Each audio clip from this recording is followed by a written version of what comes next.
નમસ્કાર જ્ઞાતિજનો, આજે અમે જે સેવા કાર્ય આરંભી રહ્યા છીએ અને ગળથરની અંદર જે સ્પર્ધાત્મક પરીક્ષાની તૈયારી કરવા માટે આપણા સમાજના જે કોઈ ભાઈઓ આવવાના છે તેને માટે અમે આજે શાળાનું ગ્રાઉન્ડ છે એ અત્યારે સારું કર્યું છે, દવા છાંટી છે, 2-3 દિવસ માટે 2-3 વખત દવા છાંટી છે અને અહીં બીજી પાણીના ટાંકાની પાણીની બધી વ્યવસ્થા કરી છે, રૂમ આખો સાફ કર્યા છે અને અમે બંને જણા અને ખાસ તો આજે અમારા મોંઘેરા મહેમાન તો ગણી શકાય અને અમારા મિત્ર એવા જિજ્ઞેશભાઈ વાળા જે વિદ્યાર્થીઓને ભણાવવા માટે આવવાના છે અને ખાસ તો કહેતા એ આનંદ થાય છે કે અહીં સમાજના વિદ્યાર્થીઓને રહેવા, જમવા અને ભણવાની તમામ સુવિધા વિના મૂલ્યે અમે આપી રહ્યા છીએ. એ સમાજના સાથ સહકારથી અમે આપી રહ્યા છીએ.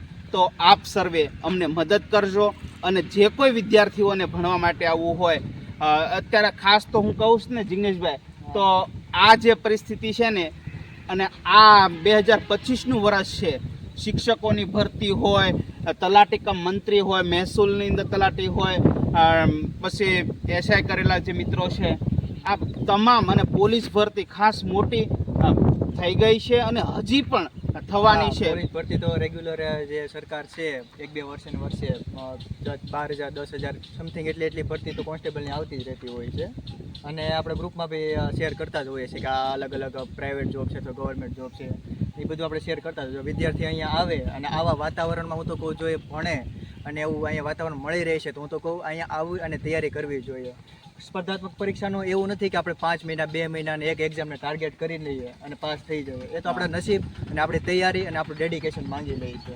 તો અહીંયા આપણે જે સમાજના જેટલા દાતાઓ છે તેના સહયોગથી જો આવું કાર્ય વિદ્યાર્થી જો અહીંયા આવે અને પૂરો 6 મહિનાનો આપણે સમય રાખેલો છે. 14-15 જેટલા વિદ્યાર્થીઓનું રજીસ્ટ્રેશન ઓલરેડી થઈ ગયું છે. વિદ્યાર્થીઓ અહીંયા આવે એની પહેલાં આપણે અહીંયા જોઈ શકીએ કે ધર્મેન્દ્રભાઈ અને આશાબેન છેલ્લા 3 થી 4 દિવસથી સંપૂર્ણ પ્રી રિક્વેઝેશન જેટલી છે કે રહેવાનું, જમવાનું, સાફ સફાઈ, ડિજિટલ બોર્ડનું આજે અમે થોડુંક જોયું છે, મટીરિયલ્સ જે અમુક જે દાતાઓ છે સમાજને તેને બુકોનું વિતરણ કર્યું છે, કઈ રીતે આખું પ્લાનિંગ કર્યું છે, આ સ્ટ્રક્ચર વેમાં આપણે બધી તૈયારી કરી છે. જે આપણે જે સ્પર્ધાત્મક પરીક્ષાની જે બુકો છે ને જિગ્નેશભાઈ, એ સતીશભાઈ ગઢાદરા અને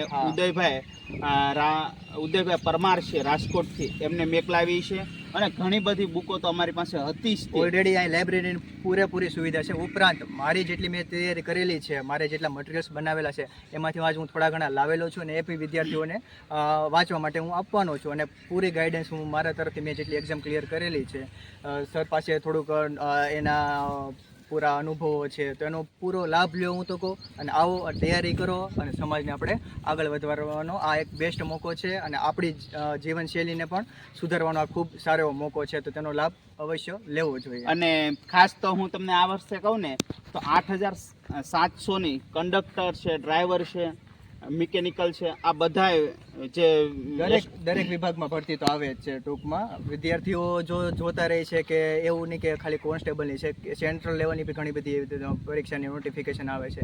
રાહ જોઈને બેઠવું એના કરતાં બધી એક્ઝામોને ટાર્ગેટ કરો, બધી એકસાથે સંપૂર્ણ તૈયારી કરો, બધા વિશે તમે નોલેજ લો અને હું તો કહું 3-4 વર્ષ કાંઈ લગાડવાની જરૂર નથી. તમે ખાલી 6 મહિના ડેડિકેશનથી આપો, તૈયારી કરો એટલે લાગી જ જવાના છે. અને ખાસ તો મારે બીજું તો કંઈ કહેવાની જરૂર જ નથી. આ જિગ્નેશભાઈ છે, અમારા જે મહુવા અમારે બેન શરૂ હતી એના જ વિદ્યાર્થી છે અને અત્યારે ક્લાસ 2 ઓફિસર છે. આપ ક્યાં જોબ કરી રહ્યા છો? હું અત્યારે જેટકોની અંદર ક્લાસ 2 ઓફિસર છું. હાલ મારું મહુવા ડિવિઝનની અંદર તળાજા ખાતે 220 kV સબસ્ટેશનની ફરજ બજાવું છું અને ખાસ તો કહું ને એન્જિનિયરિંગ બેકગ્રાઉન્ડ મારું છે તો મારું ગુજરાતી ગ્રામર છે, પછી સંસ્કૃતિ વારસો છે, એ થોડુંક આમ કહેવાય ને જે તે સમય વીક હતું. જ્યારે લાસ્ટ ટાઈમ બહેનોની બેચ મહુવા મુકામે હતી ત્યારે સર પાસેથી મને સારું એવું અને બેન પાસેથી ગુજરાતીનું નોલેજ મળ્યું હતું અને મને ઉપયોગ બી એટલું થયું હતું. અને ખાસ જે આપણી પાસે લાઇબ્રેરીની સુવિધા છે, પુસ્તકો છે, એ બી ઘણા ઉપયોગી થયા હતા.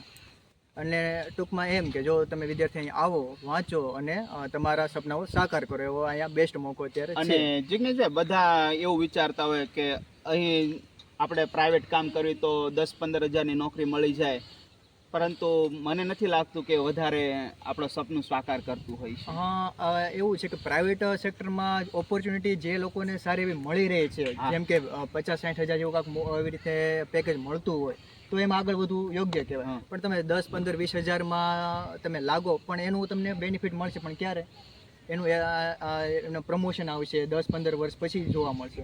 પણ હાલ પૂરતું શું છે, જો જે મિડલ ક્લાસમાંથી આવતા હોય અથવા લોઅર હા. મિડલ ક્લાસ ફેમિલીને એને કોઈક સારી એવી ગવર્મેન્ટ જોબ મળી રહેતી હોય તો એનું એક ફ્યુચર સિક્યોર થઈ ગયું. હા ઓલામાં તો એમ છે કે ભાઈ અહીંયા 15,000 માટે રહેવું છે, પૈસા આવક આવતી શરૂ થઈ ગઈ છે તો એ સારું લાગે છે, પણ આગળ જતા શું એ તેમાં થવાનું છે હા. કંઈ નક્કી નથી. એટલે ટૂંકમાં વિદ્યાર્થીઓને બે સાઈડથી વિચારવું જોઈએ કે મારે પ્રાઇવેટ સેક્ટરમાં જવું છે તો એના સ્કોપ આગળ ક્યાં ક્યાં છે. અને જો એક તો સંઘર્ષનો ગાળો તો આવતો જ હોય છે. હા, બધી આ જગ્યાએ. સ્પર્ધાત્મક પરીક્ષા એવું છે ને કે 2-3 વર્ષ માટે તમને કશું મળવાનું નથી, છતાં પણ તમે તૈયારી કરો, અને મને નથી લાગતું કે 1-2 વર્ષની અંદર તમે ક્યાંય જોબ ઉપર ન લાગો. અરે આરામથી હું કોઈ 1 વર્ષ ફૂલ ડેડિકેશનથી જો કોઈ પણ વિદ્યાર્થી આપી દે, હા. બીજા કોઈ પણ એના આડાઅવળા કાર્યોમાં સંકળાયા વગર 70-90% એ પોતાનો અભ્યાસમાં ધ્યાન દે અને 30% એના જે સામાજિક કાર્યો છે, ઘરની આ પરિસ્થિતિ અથવા તો ઘરના કંઈ આપણે સંબંધો હોય તેમાં જવું આ તે એના 20-30% એનો સમયમાં આપે અને બાકી જો ભણવામાં ધ્યાન આપે તો મને નથી લાગતું 1 વર્ષની અંદર કોઈ એક્ઝામ ક્લિયર ન કરી શકે.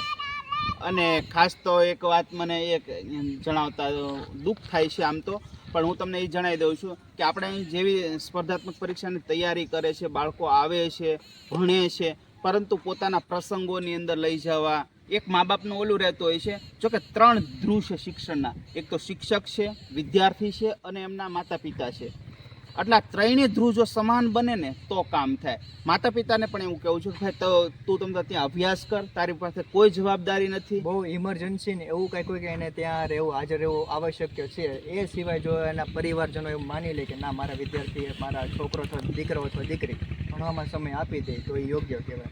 અને ખાસ તો આ મોબાઈલના યુગ છે અને બધા છે પછી મોબાઈલ મસળ કરે અને પોતાનો સમય જે વ્યર્થ જવા દે ને એની માટે આ કામ. હવે આ તમે એક સારો મુદ્દો લીધો છે, ટેકનોલોજીના 2 ફાયદા છે. એનો ઉપયોગ કરી લે તો માણસ રંગમાંથી રાજા પણ બની જઈ શકે છે, અને જો એના દુરુપયોગે ચડી ગયા તો પછી આ કહે છે ને મારે 5 વર્ષથી તૈયારી કરું છું પણ મેળ નથી આવતો, પંચવર્ષીય જે યોજના લઈને બેઠા હોય એ આવી રીતે તૈયારી કઈ રીતે કરે છે, કોર્સ લઈ લે છે વિદ્યાર્થીઓ, વિડીયો જોઈએ રાખે છે. પણ હું કહું વિડીયો જોવા કરતાં જે આપણે પહેલાં જે ઢબ હતી ને મોબાઈલ પહેલાં પુસ્તકોના પાના ઓલા કરીને વાંચવું એ આપણું મનોમંથન થયા રાખે છે, અને એ જે પ્રેક્ટિસ કરીએ એ વિડીયો કરતાં વધારે નો ડાઉટ જેની ઇનિશિયલ તૈયારી છે વિદ્યાર્થીઓને કે પહેલી વખત સ્પર્ધાત્મક પરીક્ષાની અંદર એ આવ્યા છે તો એને પૂરું ગાઈડન્સ મળે તેના માટે આ વિડીયો લેક્ચર જરૂરી છે.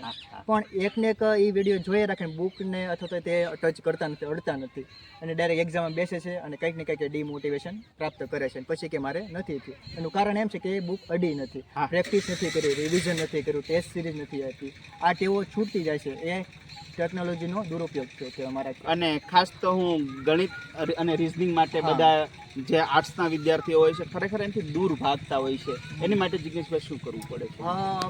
એક તો મનની અંદર એવું ખાલી બેસાડી દીધું છે વિદ્યાર્થીઓ કે ગણિત અને રિઝનિંગ છે એ આર્ટ્સના વિદ્યાર્થીઓ માટે નથી. હું ખુદ કહું, હું એન્જિનિયરિંગ બેકગ્રાઉન્ડથી છું પણ મારે 10માની અંદર ગણિતની અંદર 48 માર્ક્સ હતા. રેડી?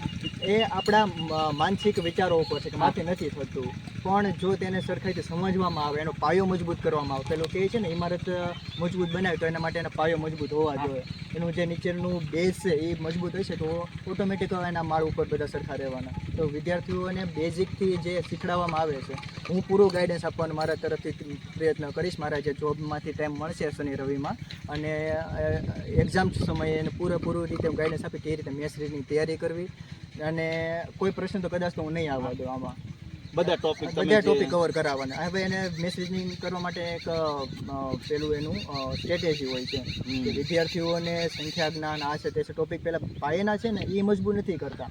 એ જોવે છે કે ઓલા IMP છે, પહેલાં યુટ્યુબવાળા સર આ ભણાવ્યું છે, પેલી એક્ઝામ આ પૂછાયેલું છે તો એના ઉપર ડાયરેક્ટ ફોકસ કરે છે. પૂર્ણાંક અપૂર્ણાંક એવું બધું નથી આવડતું. શોર્ટકટ રીત ઉપર તરત જાય છે કે આ શોર્ટકટ છે તો મારે આ યાદ રાખવી, પણ થોડાક એવા જો મેં ચેન્જીસ કર્યા તો એ ત્યાં લાગુ નથી પડતું, પછી કંઈક અમને નથી એવું નથી. શોર્ટકટ આપણે જ્યાં જરૂર હોય ત્યાં જ તેને યુઝ કરવાનું, જ્યાં 100% લાગુ પડતી હોય. બાકી તો જે આપણે બેઝિકથી ચાલતા હોય ત્યાં જ યુઝ કરે તો એ ઘણા મેસેજમાં વાંધો ન આવે. અને લિમિટેડ ટોપિક જ છે 12 થી 15 જેટલા, એની ઉપર જ તે ભાર આપવાની જરૂર છે. અને મનમાં તો કાઢી નાખવાનું કે આપને નથી આવડતું, કેમ કે હવે બધા છોકરાઓ ત્યાં જ ફસાય છે. જેને આપણે પૂછે કેમ શું થયું, કયા વિષયમાં તકલીફ પડી ભાઈ બેન, તો કે મેં સિરીઝમાં થોડું આવું થયું છે એના તો- માટે પ્રેક્ટિસ વધારે જોઈ છે. સમાજ સાથ આપે છે, વાલી થોડાક મક્કમ બની અને અહીં સુધી વિદ્યાર્થીઓને પહોંચાડો, અને અમે છે અમારથી બધા પૂરા પ્રયત્નો છે એ કરશું. જિજ્ઞેશભાઈ છે, અમે બેનને જણા છીએ, અને એક સાગરભાઈ કરીને છે, આ એક ખારીથી છે અમારે મિત્ર અરવિંદભાઈ છે. આ બધા જ મિત્રો, અને જરૂર પડે એ વિષયના બહારથી પણ લેક્ચરરો લાવી અને આપણે અહીં જે આ સ્પર્ધાત્મક પરીક્ષાની તૈયારી છે એ ફૂલ જોશથી આ વખતે કરવાની છે. ચોક્કસ. અને આપણા સમાજના વિદ્યાર્થીઓ આગળ આવે. અને આપણી પાસે એક જ રસ્તો છે. આપણી પાસે નથી એવા મોટા કોઈ ઔદ્યોગિક વિકલ્પ ઔદ્યોગિક વિકલ્પ નથી. આપણી પાસે એક જ વસ્તુ છે કે આપણે સરકારી નોકરી પ્રાપ્ત મેળવીએ. એના માટે એક જ છે કે શિક્ષણ તરફ આપણો સમાજ વળવો વળવો જોઈએ. જોઈએ. ત્યાં આ જે સમાજનું દાન આવે છે શિક્ષણ તરફ વળ્યું છે એ જાણીને તે આપને બહુ ખુશ થયા છે. અને ટૂંકમાં આ પ્રમાણે જ જો આગળ થતા રહે કાર્યો તો આપણો સમાજને પ્રગતિ બીજા સમાજની સાથે લાવવામાં મને નથી લાગતું કે ખૂબ સમય લાગે.